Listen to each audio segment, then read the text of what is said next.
हे ऊपर वाले, मुझे समस्त शक्तियां देकर बस कल का एग्जाम मेरा पास करवा देना। मैंने झरनों में बहुत सारे सिक्के फेंक दिए हैं। अरे सिक्के ही नहीं बल्कि 2000 का नोट, जिसे पापा 2 किलो टमाटर लेने जा रहे थे। अरे बेटा ये क्या कर रहे हो?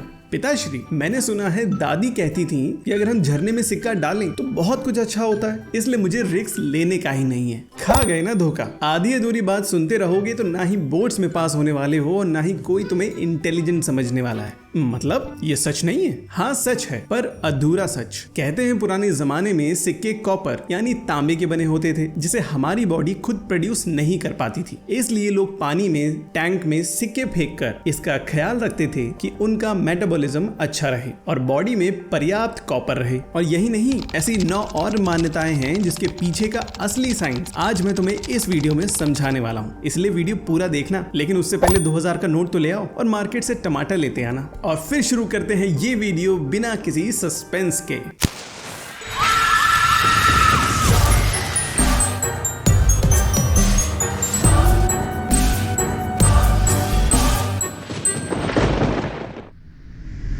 अरे अरे रुको, काली बिल्ली ने रास्ता काट दिया है। अब तो कुछ बहुत ही बुरा होने वाला है।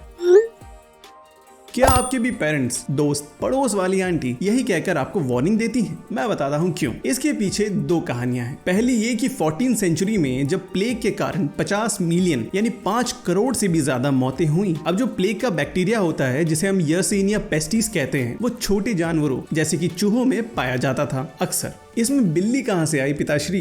अरे सुनो तो आगे। अब चूहों को खाती थी बिल्लियां, ये सबको पता था। अब अगर सामने से बिल्ली आ जाए या रास्ता काट दे तो चांसेस थे कि हवा में वेपर्स की वजह से उन्हें भी प्लेग हो सकता था, क्योंकि उस समय इस बीमारी का कोई इलाज नहीं था। और रही दूसरी बात, भारत में काले रंग को शनि देव से जोड़ा जाता है और अगर काली बिल्ली रास्ता काट जाए तो हम ये वेट करते हैं कि जो भी बुरी बला है वो किसी और के सर आ जाए। लेकिन पिताश्री, ये तो सुनने में बहुत सेल्फिश लगता है। हाँ बेटा है, पर यही सच है। इंसान ही नहीं, हमें अंधेरी रातों में पीपल के पेड़ से दूर रहने को कहा जाता है, क्योंकि रात में पीपल के पेड़ में भूत यानी नेगेटिव एनर्जीज निवास करती हैं और लोग कहते हैं कि ये तुम्हें मार डालेंगी। क्या तुम्हें भी ऐसा लगता है? हाँ पिताश्री, ये तो सबको पता है। अगर स्कूल में टीचर के ऊपर पंखा गिर जाए, ऐसे ख्यालों में ना खोकर तुम साइंस की क्लास में सही से मन लगाते तो तुम ये जानते कि दिन में सारे पेड़ फोटोसिंथेसिस की प्रक्रिया से ऑक्सीजन बनाते हैं और रात में जस्ट उल्टा यानी कार्बन डाइऑक्साइड छोड़ते हैं। इसीलिए अगर दोष देना है तो सारे पेड़ों को दो। इसमें पीपल पेड़ की क्या है गलती है? अरे ऐसा थोड़ी ना होता है। अच्छा ये बताइए कि नींबू मिर्ची हम क्यों लगाते हैं? वो भी बुरी नजर से बचने के लिए।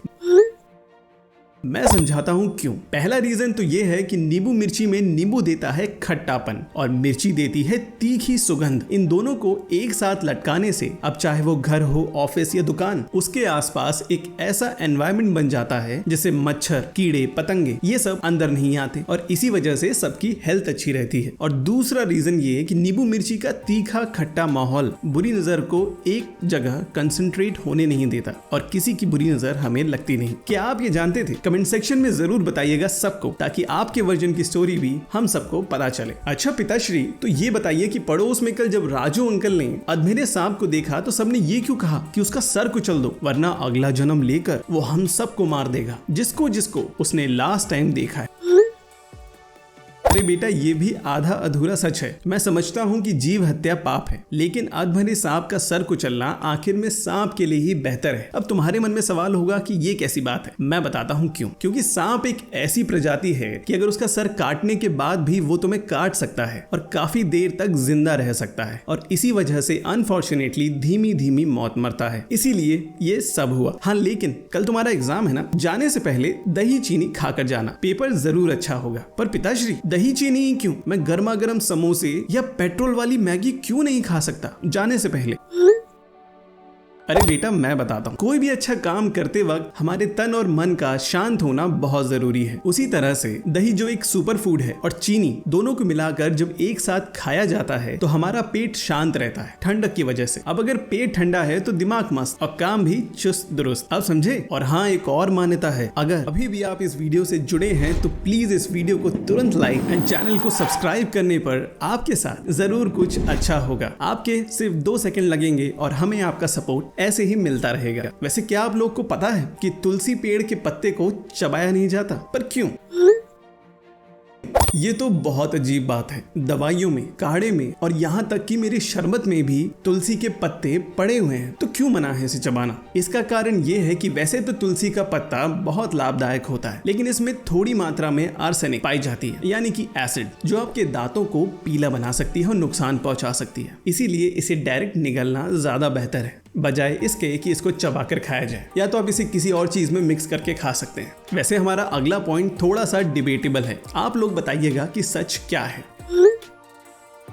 कुछ लोग ये कहते हैं कि छिपकली अगर आपके शरीर पर गिर जाए तो ये अच्छी बात होती है, पर इसमें भी एक ट्विस्ट है। ये डिपेंड करता है कि शरीर के किस हिस्से में और किस तरह छिपकली गिरती है। और इसका एक दूसरा साइंटिफिक रीजन है कि लोग ये भी कहते हैं कि जब छिपकली खतरे में होती है तो वो अलग अलग तरह के जहर रिलीज करती है, जो आपकी बॉडी पर गिरते वक्त आपको भी नुकसान पहुंचा सकती है। इसीलिए ये अशुभ होता है। अब आप लोग बताइएगा कि क्या सच है, शुभ या अशुभ? वैसे हमारे पड़ोस में कल राजू की शादी होने वाली है। अरे जाओ जल्दी वो झरने से 1 रुपए का सिक्का ले आओ। हैं पिताश्री, हम 1 रुपए जोड़कर शादियों में क्यों देते हैं? इसके पीछे कोई लॉजिक है कि बस ऐसे ही? अरे बिल्कुल है, और बहुत अच्छा लॉजिक है। सुनो, जब भी हम किसी अच्छे मौके पर जाते हैं, जैसे शादी, एंगेजमेंट या फिर एनिवर्सरी, हम यही विश करते हैं कि वो रिश्ता और प्यार खत्म ना हो। I mean, अच्छे रिलेटिव्स तो यही विश करते हैं। इसीलिए जब भी हम 1 रुपए ऐड करते हैं शगुन के पैसों पर, पूरा जोड़ बन जाता है ऑड, यानी कि जिसे हम डिवाइड नहीं कर सकते। अच्छी चीजों का, उन लोगों का डिवीजन नहीं होना चाहिए। और यहीं अगर नंबर इवन होगा तो डिवाइड करने पर क्या बचेगा? 0 पिताश्री। हाँ, यानी कि कुछ नहीं, I mean अंत। इसीलिए हम ऑड नंबर, मैं कहूंगा कि 101, 251 जो प्राइम नंबर्स भी हैं, जिसे डिवाइड करना असंभव है, हम देना ज्यादा पसंद करते हैं लॉजिकली। अच्छा, मैं सब समझ गया, पर एक लास्ट सवाल, जब भी आप किसी की अंतिम यात्रा से आते हैं तो आप लोग नहाते क्यों हैं?